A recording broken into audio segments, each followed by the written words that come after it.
इस पृथ्वी के सभी प्राणियों को जीने एवं अतिजीवन का अधिकार है।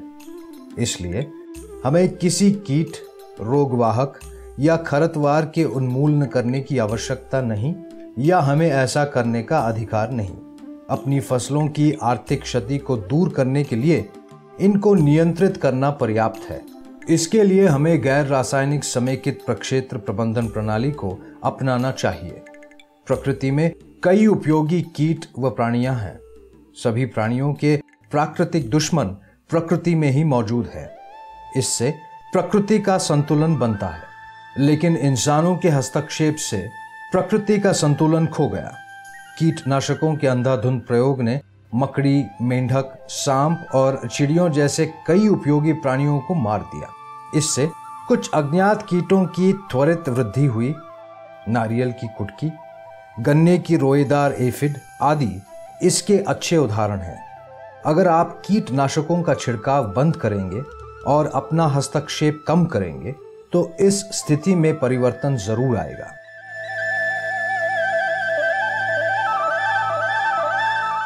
राष्ट्रीय जैविक उत्पादन मानक के अनुसार कृत्रिम कीटनाशक, फफूंदनाशक या कवकनाशक का उपयोग नहीं करना चाहिए। इनके स्थान पर पौधे, पशु और सूक्ष्माणुवीय मूल के पदार्थों के उपयोग की सलाह दी जाती है। हरित गृह यानी ग्रीन हाउस में संरक्षित खेती में प्लास्टिक पलवार, कीट जाल, पॉलीथीन और पॉलीप्रोपिलीन की सामग्रियों का उपयोग किया जा सकता है, लेकिन फसलों की कटाई के बाद खेत से इनको इकट्ठा कर साफ करना चाहिए। जाहिर है कि इसको जलाएं नहीं।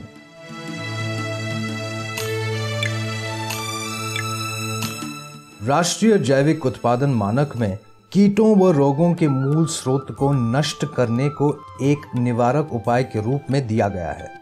इनके नियंत्रण के उपाय के रूप में कीट अवरोधक, सौर ऊर्जा, ताप, जाली तथा नीम, लहसुन, करंज आदि से पौध आधारित पदार्थों का उपयोग किया जा सकता है।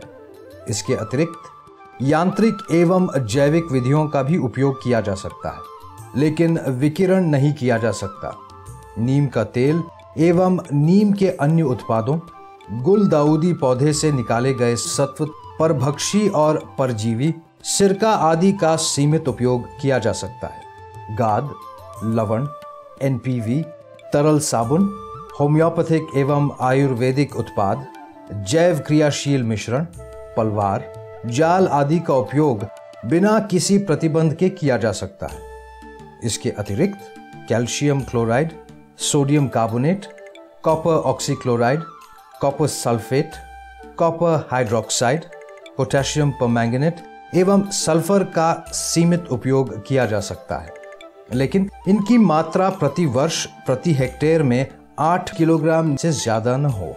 इथाइल अल्कोहल और तंबाकू का उपयोग नहीं किया जाए।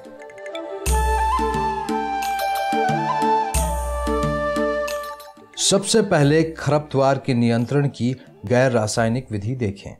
किसी भी अन्य पौधों की तरह खरपतवार भी अपने लिए खाना बनाता है, इसलिए इसे मिट्टी में मिला देने से मिट्टी में खाद की मात्रा बढ़ती है। मिट्टी एवं पानी के संरक्षण में खरपतवार एक मुख्य भूमिका अदा करता है।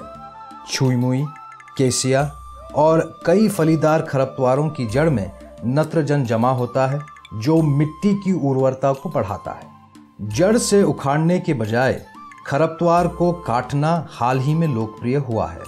इसके लिए खरपतवार को काटने की मशीन प्रचलित है।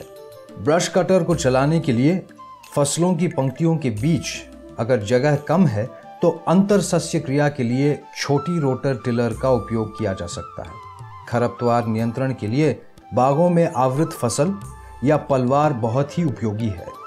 खुली व चौड़ी खेत पहले एक बार सिंचाई करें। खरपतवारों के अंकुरण के बाद जमीन की जुताई करें। यह किसान धान की फसल में निराई करने के लिए आसान यंत्र का उपयोग करता है।